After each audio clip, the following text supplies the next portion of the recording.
De modo que hay profundidades de Satanás. Y claro, son los satanistas los que se meten en la mayor profundidad de Satanás.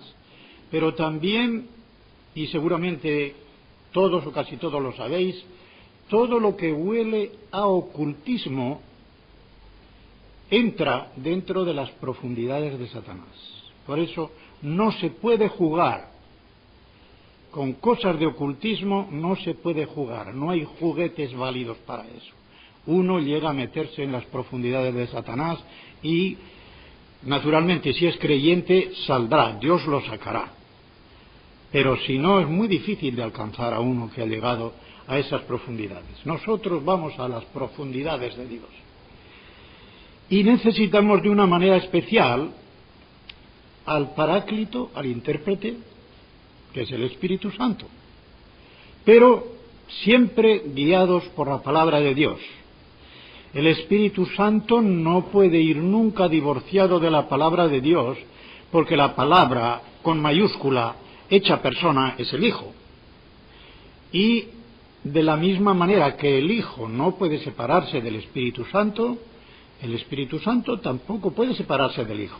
Esto tiene una proyección muy grande cuando nos metemos en cosas, diré, como carismatismo y cosas de estas así, Todo lo que tiene que ver con el Espíritu ha de estar equilibrado con lo que tiene que decir con la palabra.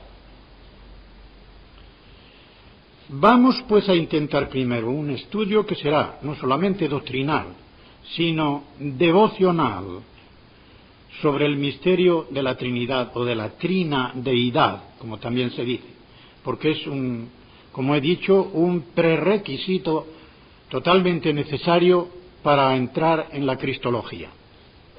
Toda palabra o concepto que ustedes vean que les suena difícil o que no lo entiendan bien, lo apunten para la segunda hora en el diálogo o en el tiempo de preguntas.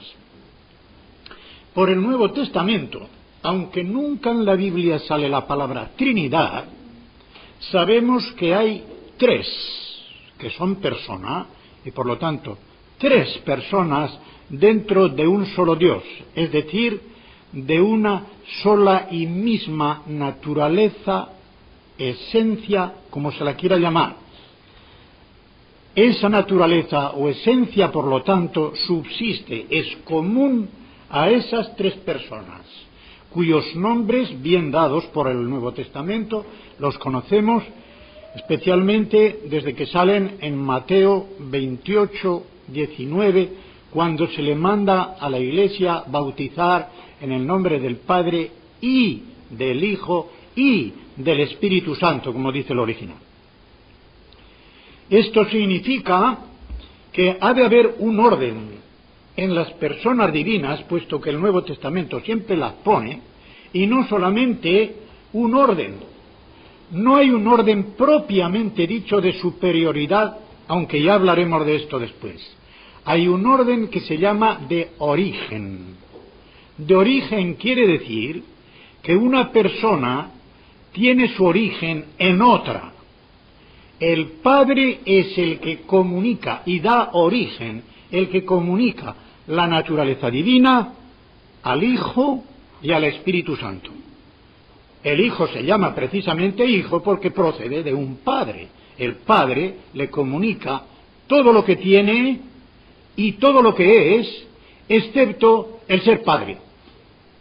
Porque de lo contrario sería padre de otro padre. Eso no puede ser. Es padre de un hijo. Como el hijo no puede ser padre tampoco, sino hijo de un padre. Dentro de la Trinidad. ¿Cómo le comunica esta naturaleza divina? El Nuevo Testamento nos dice que es por generación, porque se le llama hijo.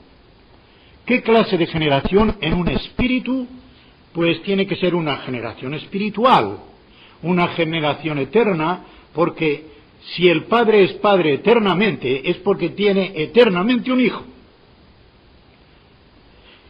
El apóstol Juan en su primera epístola, en el capítulo 2, y creo que es el versículo 22, tiene una lógica contundente, cuando dice, el que niega al Hijo, también niega al Padre, tampoco tiene al Padre. ¿Qué lógica tan contundente? Si hay un hijo es porque hay un padre. De modo que si en Dios hay un padre que es eterno, hay un hijo, ese hijo también es eterno. Claro, no nos vamos a meter aquí con la temática de la primera epístola de Juan, que es preciosa. Algún día quizá lo podamos hacer. Nuestra mente limitada no puede comprender qué clase de generación puede ser esta, pero sí, es una generación espiritual y eterna. También significa que el Padre, junto con el Hijo, dan origen al Espíritu Santo. El Espíritu Santo no procede del Padre por la vía de la generación, es decir, no es otro hijo. Dios no tiene dos hijos divinos, tiene un solo hijo divino.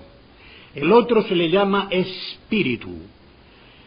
El aliento personal de Dios Padre y de Dios Hijo es la tercera persona a la cual llamamos Espíritu Santo.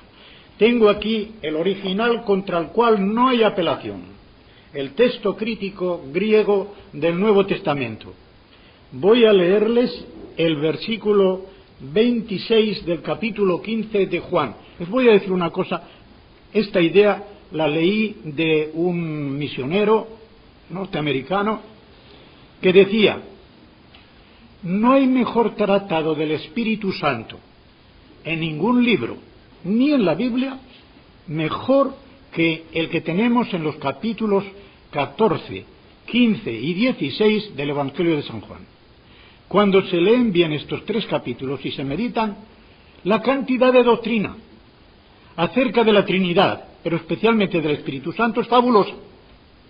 Y este versículo lo voy a decir como debe traducirse del original, porque ni aun esta, que es la que yo revisé, la Reina Valera 1977, lo tiene exactamente.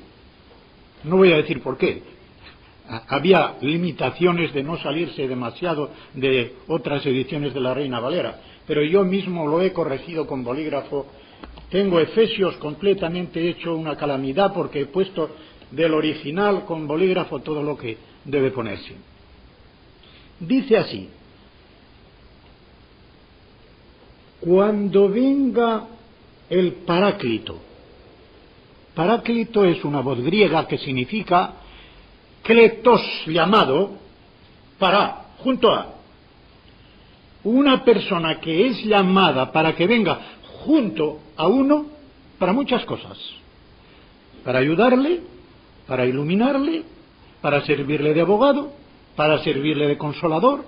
Todas estas cosas significa. Porque paráclesis también significa consolación, ayuda, abogacía, todo esto. Al mismo Señor Jesucristo se le llama abogado en Primera de Juan 2:2. Otro abogado. Jesucristo es el abogado junto al Padre en el cielo. El Espíritu Santo es el abogado del Padre junto a nosotros. Tenemos un abogado en el cielo y otro en la tierra. El Espíritu Santo, que está junto a nosotros y dentro de nosotros, es nuestro Paráclito. Cuidado, porque les voy a decir una cosa. No hay que sacar las cosas de quicio. Ustedes leerán en muchos libros de doctrina que una de las razones por las cuales el Espíritu Santo tiene que ser persona es porque están en masculino los pronombres de estas porciones de Juan. Esto es gramaticalmente falso. No quiere decir que el Espíritu Santo no sea persona, pero que haya que sacar la cosa de quicio de lo que pone en masculino, no hay de qué. Los pronombres masculinos no conciertan con neuma, espíritu, sino con parácletos, masculino. Esto es una cosa que se me ocurre ahora, pero es que me da grima de que todos den en el mismo clavo falso. No hace falta para eso, ¿verdad?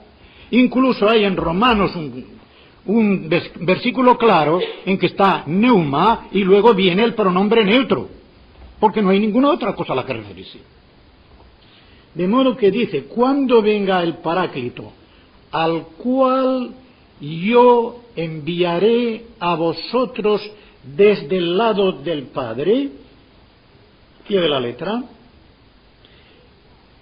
el espíritu de la verdad, no el espíritu de verdad, está con artículo, el espíritu de la verdad, el cual procede del lado del Padre, Él dará testimonio acerca de mí, mas también vosotros daréis testimonio, pues estáis conmigo desde el principio. Esto es lo que dice el original. De modo que el Espíritu Santo, se ve claramente aquí, no es engendrado por el Padre, sino que procede. El verbo griego significa salir de alguna parte y tirar hacia adelante. Este es el significado del verbo griego. Salir de alguna parte y tirar hacia adelante. Proceder es lo mismo. Pro significa hacia adelante, del latín, y cedo, marchar. Y el correlativo de procedo es produco, producir. Producir de parte de la gente es el que adelante saca algo. De modo que el Padre es el que produce, en este sentido, no de crear ni de hacer, sino produce, saca hacia adelante el Espíritu, y el Espíritu Santo procede del Padre y del Hijo. Por eso dice, junto del Padre, al cual os enviaré. Es que el Hijo no podría enviar al Espíritu Santo si el Espíritu Santo no procediera también del Hijo. Porque las misiones, como suele llamarse técnicamente en teología, suponen una procedencia. Si el Espíritu Santo es enviado por el Hijo, lo mismo que por el Padre, es que procede del Hijo tanto como del Padre, ni más ni menos. De modo que aunque el texto sagrado no diga directamente que el Espíritu Santo procede del Hijo, al decir que el Hijo lo enviará y que procede del lado del Padre, como el Hijo está al lado del Padre, pues procede de los dos. Así que del Espíritu no se dice que sea engendrado, porque ya no sería Cristo el unigénito, sino que procede del Padre. La vida divina que tiene su origen en el Padre y se comunica a las dos personas, el Hijo y el Espíritu Santo, tiene, por ser una vida, un movimiento de recirculación. El Hijo procede del Padre, pero está continuamente cara al Padre. Esto es lo que significa el primer versículo del Evangelio de San Juan. En el principio era el Verbo estaba cara a cara al Padre. Esto es lo que significa allí la preposición pros. Curiosamente es una preposición de movimiento con un verbo de estado. Era o estaba en movimiento hacia el Padre, como una especie de corriente continua que va del Padre al Hijo y del Hijo al Padre. Y de la misma manera con el Espíritu Santo. Esa corriente del Padre y del Hijo al Espíritu Santo, y del Espíritu Santo vuelve al Padre y al Hijo. Esto se expresa especialmente en el Evangelio, y más aún en el Evangelio de San Juan, con algo que es muy digno de tenerse en cuenta. En los Evangelios ustedes verán que el Padre glorifica al Hijo. El Hijo nunca se glorifica a sí mismo, sino que glorifica al Padre. Y el Espíritu Santo nunca se glorifica a sí mismo, sino que glorifica al Hijo. Cada persona glorifica a la otra. ¿Por qué? Porque en Dios la generosidad, o por decirlo de otra manera, el altruismo es absoluto, infinito. Ninguna de las tres personas puede tener ni un átomo de egoísmo. Y Dios en totalidad de las tres personas no puede tener ni un átomo de egoísmo, por muchas razones. Primeramente es infinitamente rico. Segundamente es infinitamente amoroso y generoso. Está para darse. Y de esta manera es el modelo de cada uno de los creyentes que han de aspirar a imitar a Dios dándose y sirviendo, en vez de buscar su propio bien, su propia comodidad, el que le sirvan los demás. Hermanos, esto tiene una prolongación tremenda ya desde el principio al estudiar la Trinidad. Pues bien, los escritores griegos llamaron a esta recirculación de la vida divina pericóresis, que significa el ir dando vueltas, el ir en derredor. Peri significa en derredor, en griego, y córesis, de ahí viene también coro y danza, ir como saltando para dar más expresión a lo que es la vida divina, como algo de movimiento. Y los latinos, que en realidad, o sea, los del oeste, los teólogos del oeste, al contrario que los del este, les voy a decir que quienes mejor conservaron la tradición de esta doctrina de la Trinidad no fueron los teólogos occidentales, sino los del Oriente. Los griegos, los orientales, conservaron esto mucho mejor, y la doctrina de la Trinidad. Lo llamaron pericóresis, vuelta alrededor. Los otros lo llamaron circumincesión en latín. No circuncisión, cuidado. Circumincesión. Pericóresis significa circumincesión. Ir en procesión o ir dando vueltas alrededor, dando. Circumincesión significa estar sentados alrededor. O sea que los teólogos occidentales veían a las personas divinas surgiendo de la naturaleza divina, las tres, y sentadas en tres sillitas, mirándose la una a la otra. Circumincesión. Este movimiento es el que mantiene viva la comunión entre las tres personas divinas. Y tenemos, por ejemplo, en Juan 10:30, cuando leemos yo y el Padre somos uno, ahí hay una unidad de naturaleza porque uno está neutro. Si quisiera decir somos una sola persona, el pronombre estaría en masculino. Las personas están en masculino. Al menos las personas masculinas, claro. Están en masculino. Allí uno está en neutro, lo cual quiere decir que no se refiere a personas sino a naturaleza. Yo y el Padre, dos personas, somos en plural un solo ser. Esto es lo que quiere decir. Un solo ser divino. No una persona, sino un solo ser divino. En 14:10, por ejemplo, este es un versículo muy interesante porque es después que le dice a Felipe, pero Felipe, tanto tiempo llevo contigo y todavía no me conoces. El que me ha visto a mí ha visto al Padre. Y dice, ¿por qué? ¿No crees que yo estoy en el Padre y que el Padre está en mí? Qué precioso. El Padre está dentro del Hijo y el Hijo está dentro del Padre. Ahí tenemos la circuncisión o la pericorsis. El Padre está dentro del Hijo porque todo lo que tiene el Hijo lo tiene el Padre. De modo que tiene que estar allí. Todo lo que tiene el Padre, menos la paternidad, tiene que estar allí, dentro del Hijo. Y todo lo que tiene el Hijo, menos la filiación, tiene que estar también dentro del Padre. De modo que el Padre está en el Hijo y el Hijo está en el Padre. Las palabras que yo os hablo, no las hablo por mi propia cuenta, sino que el Padre que mora en mí hace Él las obras. Y no solamente hace Él las obras, Él dice que las palabras que Él pronuncia son las palabras que el Padre le dio para que pronunciara. Y las obras que Él hacía, era el Padre que las hacía. Ahora veremos por qué dice que es el Padre el que las hace, a pesar de que también Él las hacía. En 17:21, famosísimo versículo, sobre todo para los ecumenistas, estoy completamente convencido de que lo sacan de contexto. Para que todos sean uno, está hablando Jesucristo al Padre, para que todos sean uno, una misma cosa, igual que en 10:30, como tú, oh Padre, en mí y yo en ti, otra vez, que también ellos sean uno en nosotros.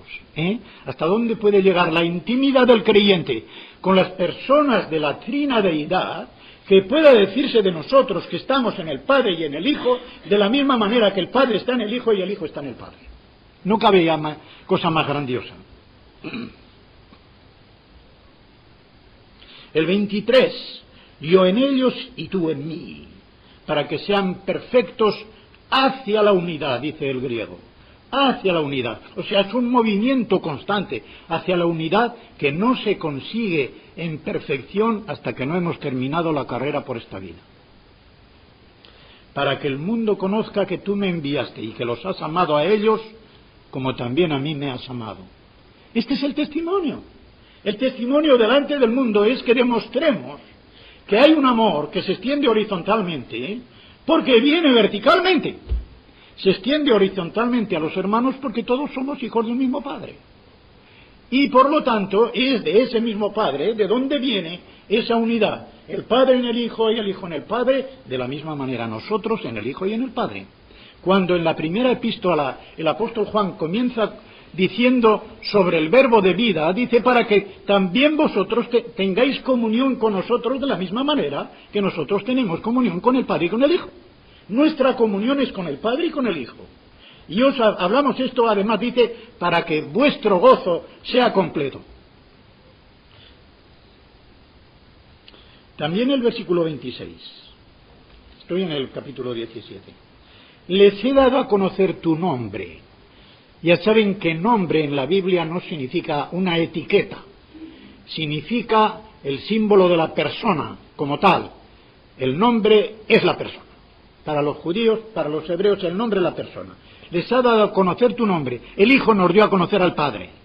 Nos hizo la exégesis del Padre. Eso dice el original en Juan 1:18, exegesato. Nos hizo la exégesis del Padre.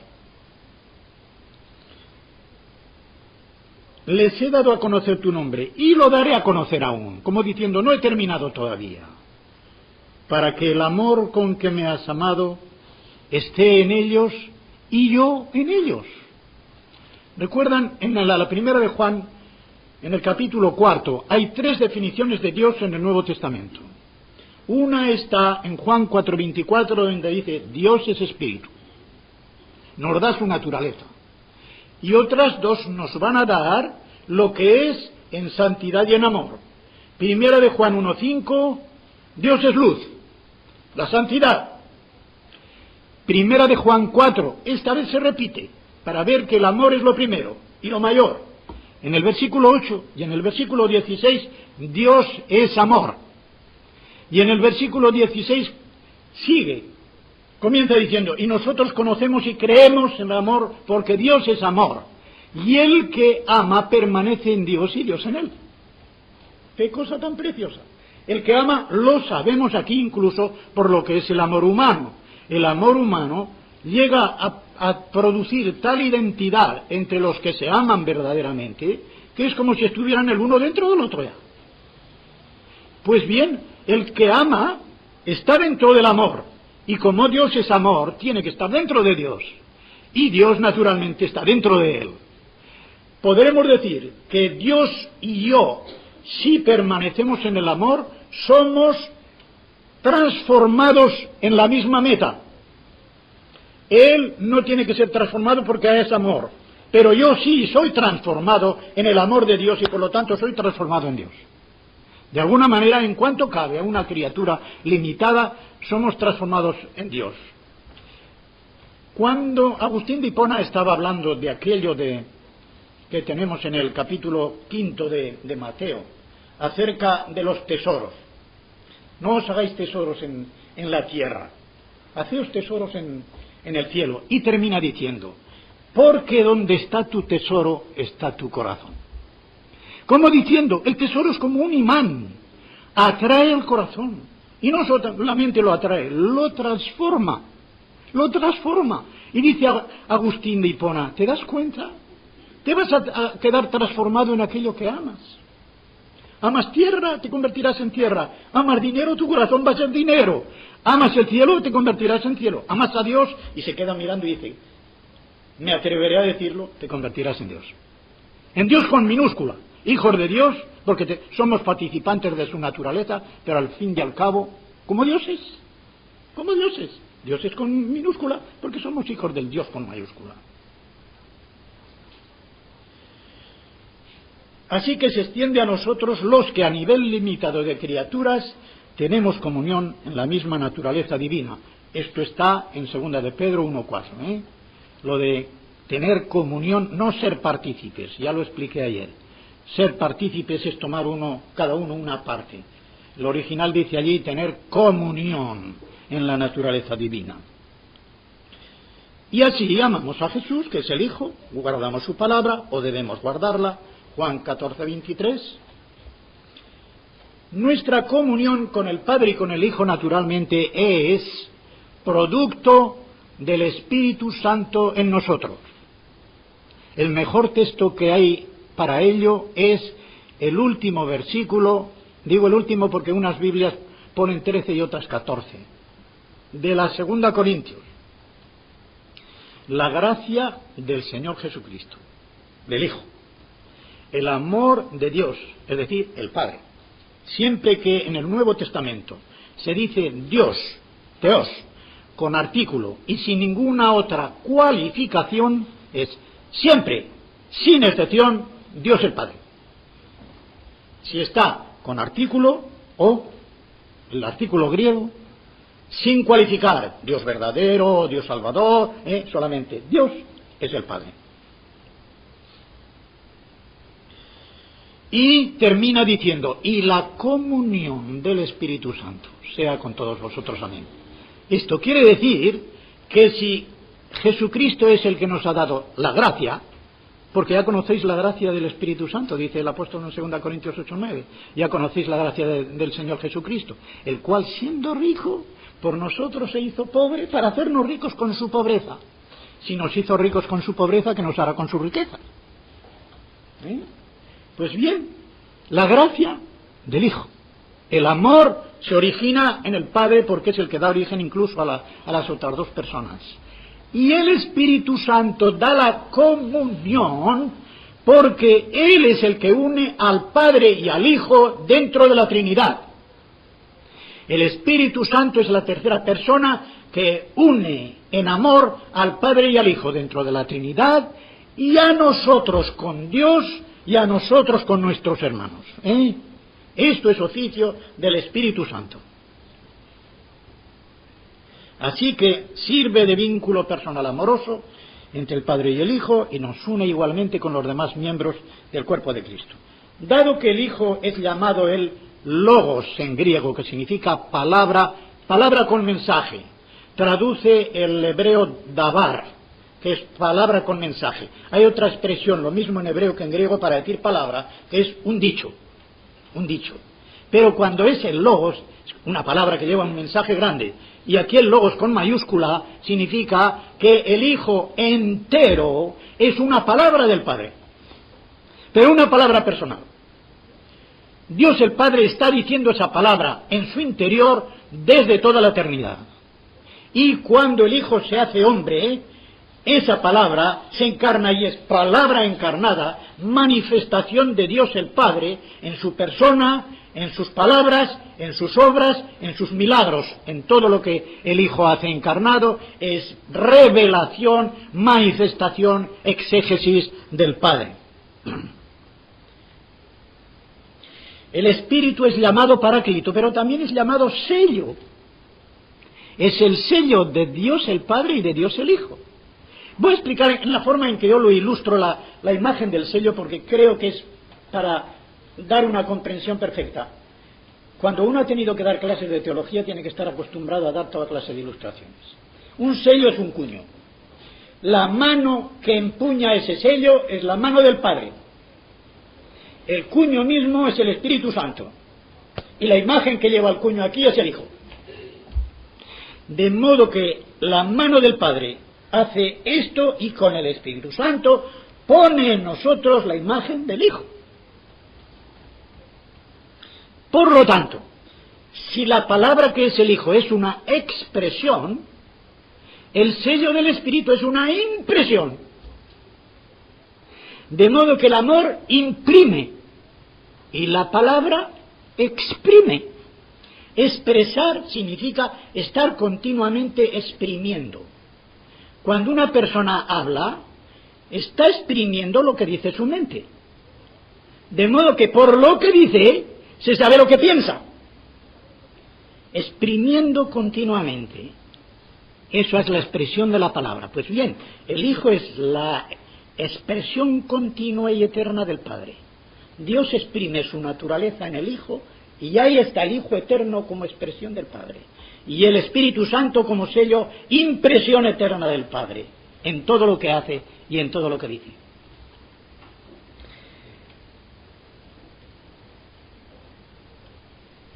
Una de las razones por las cuales sabemos que el Espíritu Santo procede del Hijo también es porque en el Nuevo Testamento se le llama a veces Espíritu de Jesús.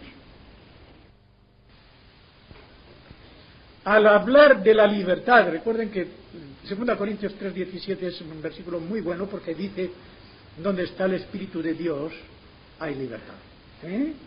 Y dice que el Espíritu es el Señor. El Señor, Kyrios, es el Espíritu, Pneuma. Quiere decir que el Espíritu Santo entra dentro de la misma naturaleza que tiene el Señor Jesucristo, el Kyrios, aun siendo una persona distinta de Él, pero que ha llegado a ser una compenetración tan grande que aparece como si se identificaran. ¿Recuerdan lo que dice el apóstol Pablo en 1 Corintios 6, cuando está hablando de no unirse con prostitutas?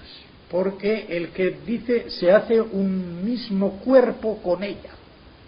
Y cita nada menos que de Génesis de la institución del matrimonio. No porque sea un matrimonio, sino porque hay una unión carnal también. Y añade: pero el que se une al Señor se hace un solo espíritu con Él. ¡Qué precioso! De modo que la carne une carne, pero el espíritu une espíritu. Y la carne, por mucho que una, no puede nunca identificar porque es materia. Pero el espíritu, por no ser materia, puede identificar completamente. Como alguien ha dicho, dos estrellas que están próximas no se unen por sus masas, sino por sus luces. Parecen una sola luz, aunque sean dos estrellas. Se unen por la luz, no por la masa. Igual pasa, el que se une al Señor se une en espíritu y se hace como un solo espíritu con Él. La unión en la carne es una unión carnal, no pasa de ahí.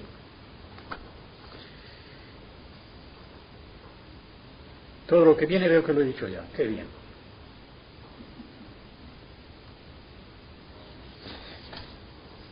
Ya puedo saltarme todo este toque. Si observamos Lucas 24, tanto el versículo 32 como en el 45, y Hechos 2:33, podemos ver que en su vaciamiento, efectivamente, el Hijo había renunciado al uso independiente de sus atributos divinos. En ese uso independiente entraba incluso el de comunicar el Espíritu Santo a los hombres.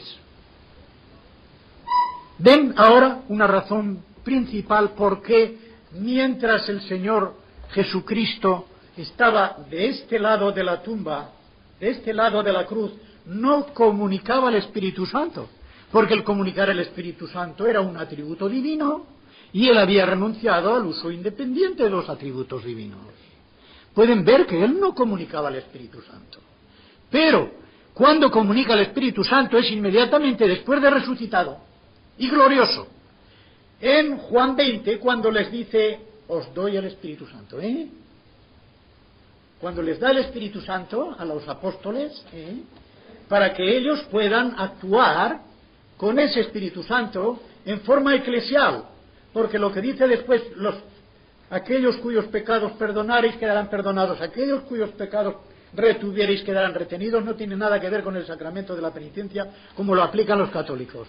Es simplemente una cuestión de cerrar y abrir, en sentido de cerrar o abrir el camino de la vida por la proclamación del Evangelio, y algo también más, y también el de la disciplina eclesiástica en poner fuera de comunión o admitir a comunión. De lo contrario, los verbos griegos que hay allí se quedarían un poquito cortos. El verbo krateite, retener, no se aplica bien a la predicación del Evangelio, en cambio sí se aplica bien a la disciplina eclesiástica. Así que, en cuanto a la subordinación del Jesús ya exaltado al Padre, no estará de más tener en cuenta lo que a este respecto dice ese teólogo que he citado. Va incluida al mismo tiempo la permanencia de la entrega a la cruz. Quiere decir que cuando vemos a Cristo resucitado, nunca debemos olvidar que es el Cristo crucificado. Así como cuando vemos al Cristo crucificado, nunca debemos olvidar que es también el Cristo resucitado, que no se quedó en la tumba. Cuando vemos al Cristo resucitado y glorioso para siempre, no olvidemos que es el mismo que fue crucificado y que por eso llevará las señales, las cicatrices de las heridas por toda la eternidad. Por toda la eternidad. Porque por toda la eternidad será Dios hombre. Al que le diga, porque hay quienes lo dicen, dentro de evangélicos y fundamentalistas. No. Si Jesucristo, cuando llegue a aquel momento, se despojará de la humanidad y será solamente Dios.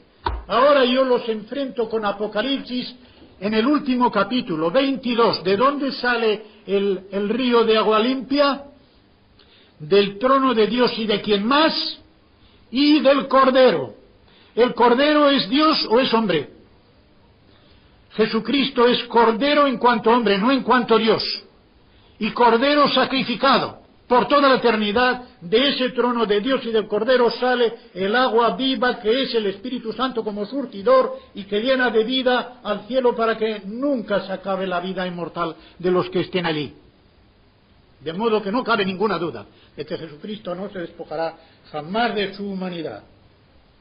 Por tanto, cabría, dice, desarrollar toda una teología de la Trinidad desde la idea de la cruz prolongada hacia la escatología, o lo que es lo mismo, entendida desde la escatología, desde el plan de Dios acerca de la consumación y viceversa. Solo es posible formular una doctrina de la Trinidad desde la meta escatológica de la huiocesía, que significa adopción de hijos.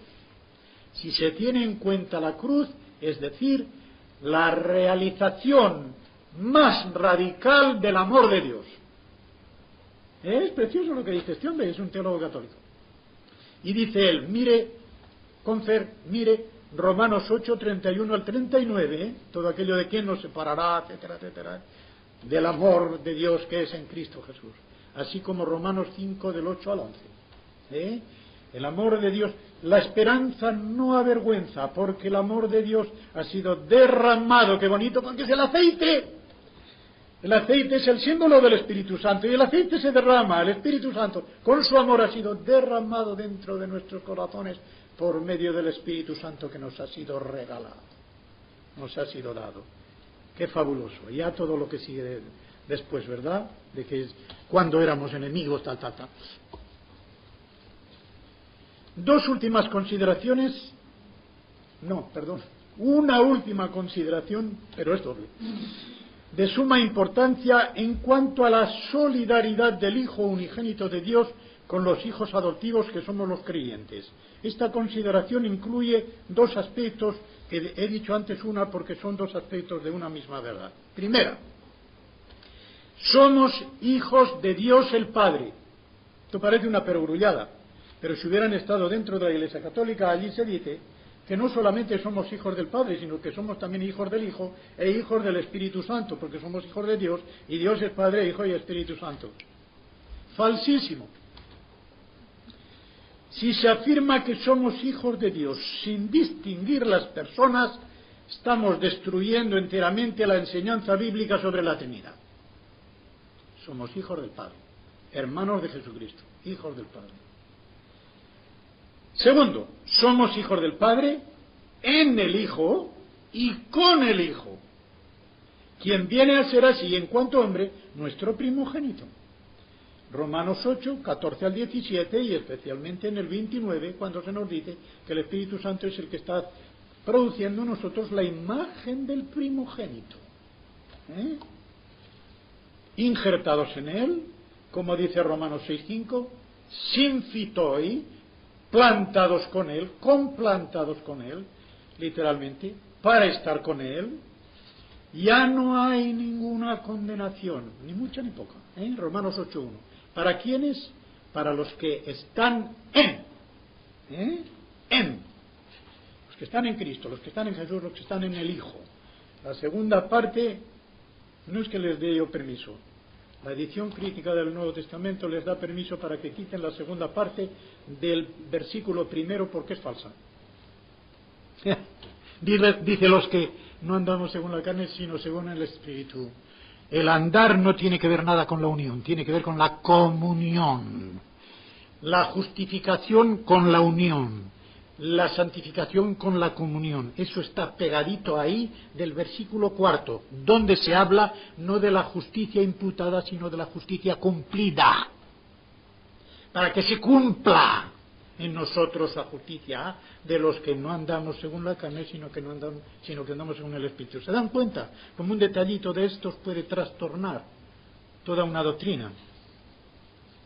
De modo que así viene a ser para estar en Él y andar en Él. Colosenses 2 y 6. Colosenses 2 en el versículo 6 dice, de la misma manera que recibisteis al Señor Jesucristo, andad en Él. ¿Cómo recibimos al Señor Jesucristo? Por fe. ¿Cómo se anda en el Señor Jesucristo? Por fe. Pero andar, Él es el camino que anda. ¿Han visto ustedes algún camino que ande? Pues es un camino que anda. Por eso andar en Jesús es progresar y a la vez estar en el camino. Es un camino que anda porque Él dijo en 14:6 de Juan, dijo, yo soy el camino. Pero en el versículo 2 dijo, yo me voy. De modo que si es un camino que se va, es un camino que anda. Así que estando en Él y andando en Él, andamos en un camino que anda. El ejemplo que yo les pongo, El ejemplo que yo les pongo es las escaleras metálicas automáticas del metro. En Londres, por ejemplo, en algunos metros, es tremenda la distancia que tiene que andar uno de una estación a otra. Pero uno se pone en la escala automática y no tiene que andar, la escala se lo lleva.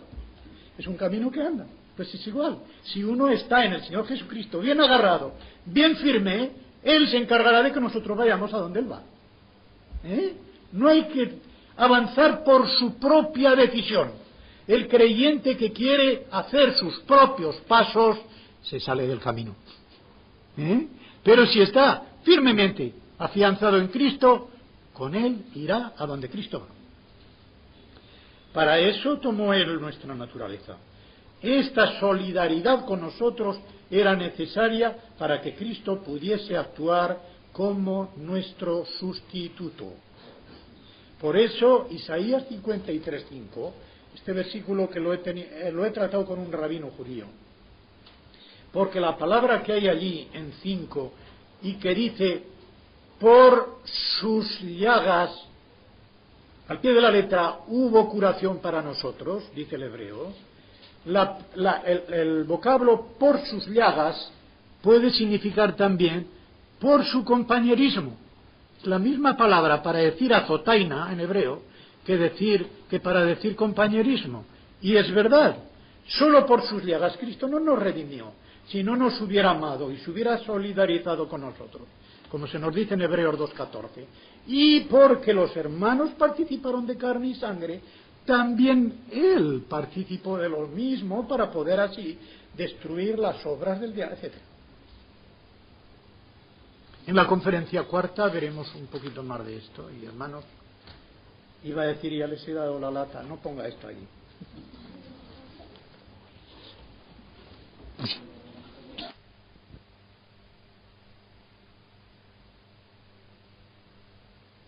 Concierne a lo que diremos mañana. Mejor es no moverla. Voy a decir cuál. Si Jesucristo, el Hijo de Dios, es el Logos, la palabra, podríamos decir lo mismo de la palabra del Señor. 2 Tesalonicenses 3:1. Esta viene mañana, porque es Jesucristo el revelador del Padre. Y allí hablaré de la distinción que hay entre la palabra con mayúscula, que es el Logos personal, y la palabra inspirada por Dios en la Biblia, Las otras dos sí que son de hoy. La primera dice, ¿qué base tenemos para decir que el Señor tendrá las llagas de la cruz por toda la eternidad. No tengo que decir quién la dice, ¿no? Aunque está firmada. La indicación que yo he hecho antes es a base del último capítulo de la Biblia, que no solamente por ser el último capítulo, sino por referirse a lo último de la revelación, que es la eternidad. Saben que los capítulos 21 y 22 de Apocalipsis tienen que ver con la eternidad. El capítulo 20 nos ha traído el juicio delante del trono blanco y allí se acabó ya la dispersión de unos para un lado y otros para otro para siempre. Viene la eternidad y en ese último capítulo, como he dicho, el río de agua viva. Vamos a verlo cómo lo pone. Después me mostró un río limpio de agua de vida, o de agua viva, resplandeciente como cristal, que salía del trono de Dios y del Cordero. El Cordero significa Jesucristo, Hijo de Dios, encarnado y crucificado. Es Cordero en cuanto a que es inmolado. Y aquí empalmo con otro versículo del mismo Apocalipsis muy importante, que está en el capítulo 5. El capítulo 4 de Apocalipsis es el capítulo del Creador y el himno de la creación. El capítulo 5 es el capítulo del Redentor y el himno al Redentor. Por eso va a entrar por primera vez el Cordero, en este sentido. 5:5 de Apocalipsis dice: uno de los ancianos me dijo, no llores más.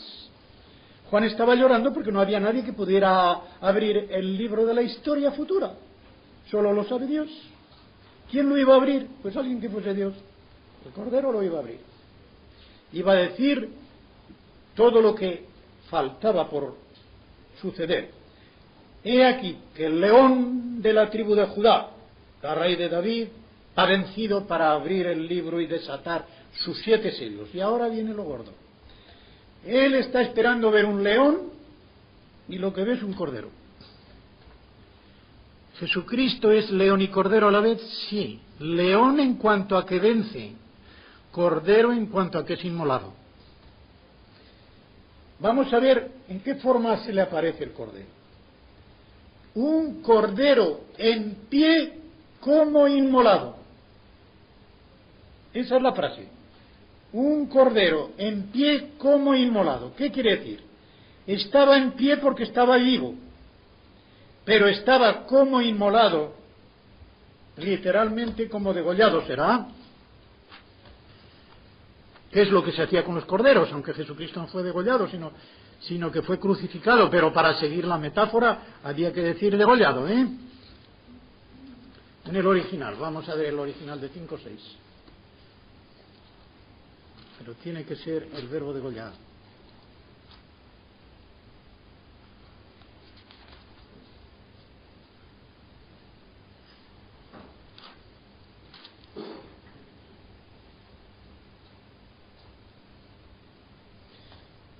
Esphagmenon, degollado. Esphagmenon, este es muy interesante porque me da la oportunidad de responder todavía mejor a la pregunta. Esphagmenon es el verbo degollar, pero está en participio de pretérito perfecto. Eso se conoce por el acento menon en la E y por la E que lleva adelante, que es lo que se llama aumento, que solo se da en el aoristo y en el pretérito perfecto. De lo contrario estaría solamente esphagmenon, pero no la E. Pretérito perfecto en griego quiere decir que es una acción del pasado que continúa indefinidamente. Esa acción continúa indefinidamente. Por ejemplo, si dice perdonado y está en pretérito perfecto, para siempre. Santificado está en pretérito perfecto, para siempre. Una acción del pasado que dura siempre. En cambio, el aoristo indefinido es una acción como cuando dice si decimos que no hemos pecado es pretérito perfecto en castellano, pero no en griego. En griego está en aoristo. En cambio, continuar pecando está en presente. Y haber pecado y continuar, pretérito perfecto. Un poquito de gramática y nos da todo. De pie como inmolado. Por eso en el capítulo 1, cuando aparece por primera vez Jesucristo, aquella aparición a Juan, dice, yo soy el que estoy vivo y estuve muerto. Fíjense, estuve aoristo muerto, pero estoy continuamente vivo. De modo que está en pie, pero inmolado, quiere decir llevando las señales de la inmolación.